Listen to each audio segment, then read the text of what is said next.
क्या आप भी सुबह उठते ही 10-15 छींके करते हैं? अगर हाँ, तो ये वीडियो आपके लिए है। इस बीमारी को कहते हैं एलर्जिक राइनाइटिस और ये बहुत आम है। आम भाषा में इसको नाक की एलर्जी भी कहा जाता है।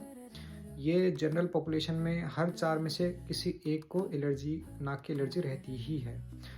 तो इसके बारे में आज हम डिटेल में बात करेंगे। हो सकता है वीडियो थोड़ा लंबा हो क्योंकि हर चीज़, हर पॉइंट हम कवर करेंगे इस वीडियो में। तो पहले हम बात करेंगे कि एलर्जी के लक्षण क्या-क्या हैं, खास करके एलर्जिक राइनाइटिस में। इसमें होता क्या है कि पेशेंट सुबह उठते ही बहुत छींके करता है। छींके करने के बाद उसका नाक बंद हो जाता है और नाक से पानी रिसने लग जाता है और नाकों में खुजलाहट होने लगती है। इसके साथ-साथ आँखों में खुजलाहट, आँख से पानी आना और गले में खुजलाहट, खसखसाहट, नाक के पीछे से बलगम गिरना, जिसको ऐसे करके पीएनडी कहते हैं। तो ये सारे आम सिम्पटम्स है एलर्जी के। इसके साथ-साथ कुछ साइन्स होते हैं जो डॉक्टर्स देखते हैं उसको। किसी मरीज़ को सालों से एलर्जी चल रहा है तो उसके नाक में, आँख में कुछ ऐसे चेंजेज़ आ जाते हैं एलर्जी के। तो उस चेंजेज़ को वो साइन्स कहते हैं। सबसे पहला साइन है एलर्जिक सैल्यूट। ख़ास करके बच्चों में पाया जाता है। नाक से बार-बार पानी गिरने से होता क्या है कि बच्चा ऐसे करके नाक को बार-बार साफ़ करता है। तो इसको बोलते हैं एलर्जिक सैल्यूट। वो बार-बार ऐसे नाक को रगड़ने की वजह से यहाँ पे एक निशान सी बन जाती है, इसको बोलते हैं एलर्जिक क्रीज़, ठीक है? अब नाक के अंदर बार-बार एलर्जी के सिम्पटम्स या खुजलाहट होने की वजह से होता क्या है कि नाक के अंदर एक मस्सा होता है जिसको बोलते हैं इन्फीरियर टर्बिनेट। ये फूल के बड़ा-सा हो जाता है। इसी की वजह से ब्लॉकेज होता है नाक का। तो डॉक्टर देखता है कि नाक के अंदर एक बॉगी सा बड़ा-सा टर्बिनेट है, तो ये भी एक साइन है। इसके अलावा आँखों के नीचे काला पड़ने लग जाता है क्योंकि बार-बार आँसू गिरता है, आँखों में खुजलाहट होता है, बार-बार आँख को रगड़ता है, तो यहाँ पे काला पड़ जाता है। इसके साथ-साथ एक निशान पड़ जाता है, यहाँ पे लाइन सा हो जाता है। तो ये सारे साइन्स हैं एलर्जिक राइनाइटिस के। अब मैं बात करूँगा कि ये एलर्जी के कारण क्या-क्या हैं। तो आम तौर पे 5 कैटेगरीज़ हैं जो जिससे एलर्जीज़ होती है। सबसे इम्पोर्टेंट है हाउस डस्ट माइट, दूसरे नंबर पे है ग्रास यानी कि घास, तीसरे नंबर पे वीड, चौथे नंबर पे है फंगस और पाँचवें पे है इंसेक्ट और एनिमल। तो सबसे इम्पोर्टेंट जो कैटेगरी है वो है हाउस डस्ट माइट का। हाउस डस्ट माइट एक ऐसा जीवाणु है जो कि हर घर में, दुनिया के हर कोने में पाया जाता है और ये घर के अंदर जितने भी कपड़े, कर्टेन, कारपेट, बेडशीट, पिल्लो, ये सब चीज़ों में वो जीवाणु रहता है, लेकिन आँखों से दिखता नहीं है। तो यही है मेन कल्प्रिट जिससे एलर्जिक राइनाइटिस होता है। मान लीजिए 100 लोगों को एलर्जी के सिम्पटम्स हैं, एलर्जी है, तो उनमें से 50 से भी ज़्यादा लोगों को एलर्जी इसी हाउस डस्ट माइट की वजह से होता है। तो ये सबसे इम्पोर्टेंट जीवाणु है जिससे एलर्जी होता है। दूसरे नंबर पे है ग्रास। ग्रास में कई स्पीशीज़ हैं जिनसे एलर्जी होती है, यानी घर के बाहर जो घास पाई जाती है। सबसे इम्पोर्टेंट है बर्मुडा ग्रास। दूसरा है टिमोथी। इसके अलावा कुछ वीड्स होते हैं, उसके भी कुछ पॉलेन्स होते हैं। सबसे इम्पोर्टेंट है पार्थेनियम और उसका दूसरा नाम है कांग्रेस ग्रास, इससे भी होता है। और एक है रैगवीड, एम्ब्रोसिया भी कहते हैं। तो इसके पोलन से भी एलर्जी कई लोगों में पाया जाता है, तकरीबन 5 से 10% लोगों में इन सब ग्रास या फिर वीड से होता है। तीसरा है फंगस। घर के अंदर कहीं पे सीलन है, पानी दीवारों में रसता है, तो वहाँ पे फंगस आना लाजमी है। तो इस फंगस के जो स्पोर्स होते हैं, इनसे भी एलर्जी के सिम्टम्स पाए जाते हैं। तकरीबन 5 से 10% लोगों में जो एलर्जी है उनमें फंगस से होता है। अब घर के अंदर जो कुछ पेट्स होते हैं, यानी कि कैट, डॉग या घर में जो कॉकरोच चलते हैं, इन 3 चीज़ों से भी एलर्जी देखी गई है। तकरीबन 10 से 15% जो एलर्जीज़ हैं इन घर के पेट से या फिर ये कॉकरोच से होता है।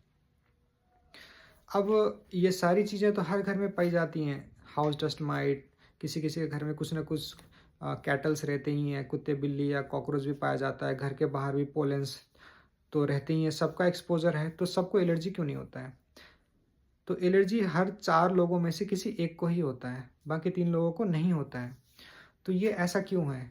ऐसा इसलिए है कि वो एक जो मरीज़ जिसमें एलर्जी के सिम्पटम्स दिखते हैं इन सब चीज़ों की वजह से, इन सब चीज़ें एलर्जेंस की वजह से, तो उसके जीन में ही एलर्जिक प्रीडिस्पोज़िशन है। बेसिकली उनका जीन ही एलर्जिक है। इसी वजह से जब भी बचपन में एक्सपोज़र होता है इन सब चीज़ों से, तो उनके इम्यून सिस्टम ऐसे चेंजेस हो जाते हैं कि आगे चल के इनको एलर्जी के सिम्पटम्स आते हैं। तो बस सिंपल भाषा में समझा जाए तो ये जो एलर्जी है, ये अंदरूनी बीमारी है, बाहर की बीमारी नहीं है। लोग सोचते हैं कि बाहर इतना धूल है, ये है, वो है, इन सब से मुझे एलर्जी हो रहा है। लेकिन सबको तो नहीं हो रहा है ना।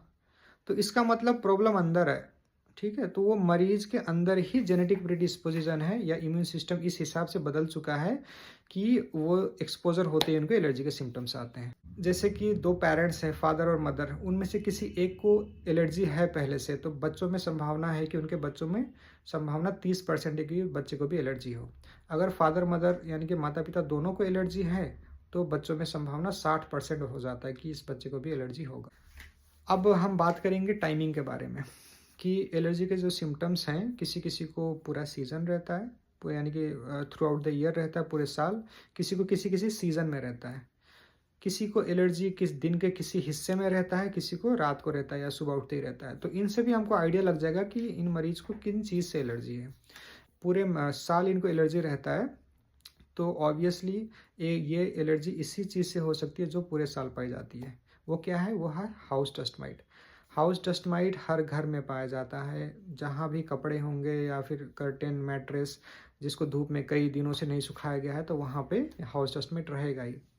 आप लोग ध्यान देंगे तो याद आएगा कि जब भी विंटर का सीज़न स्टार्ट होता है अक्टूबर नवंबर में, जब हम विंटर के कपड़े अलमारी से निकालते हैं जो कि कई महीनों से पड़े हुए हैं अलमारी में, तब हमको अचानक से छींकें आने लग जाती हैं। सबको नहीं, जिनको एलर्जी है उन्हीं को। तो ये क्यों होता है? उस कपड़ों में हाउस डस्ट माइट रहता है। जैसे अब हम बात करेंगे एलर्जी का ट्रीटमेंट क्या है, यानी कि एलर्जी से बचा कैसे जाए। कि जो पिल्लो है, मैट्रेस है, इसमें कवर लगाया जाए। रेगुलर पिल्लो और मैट्रेस को धूप में रखा जाए रेगुलर, हर तीसरे चौथे दिन में। इसके अलावा जो चादर होती है इसको रेगुलर गर्म पानी में धोना है।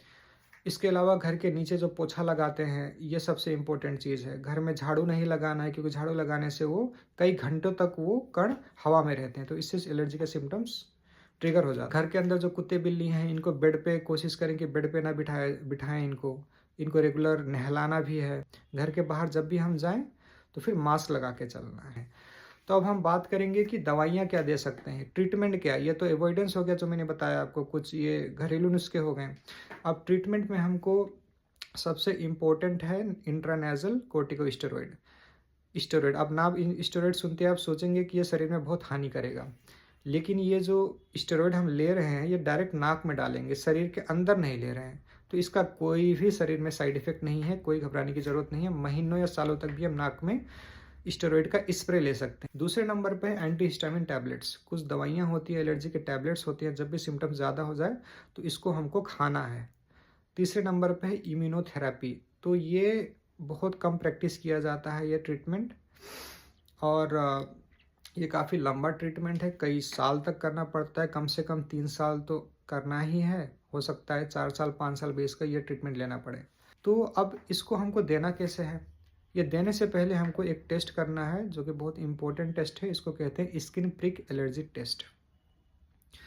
अब जैसे कि मैंने आपको बताया 5 इंपॉर्टेंट कारण हैं जिनसे एलर्जी होती है। अब इनके अंदर भी बहुत सारी स्पीसीज़ हैं। तकरीबन 50 से 60 एलर्जेंस होते हैं जिनसे लोगों को एलर्जी होती है।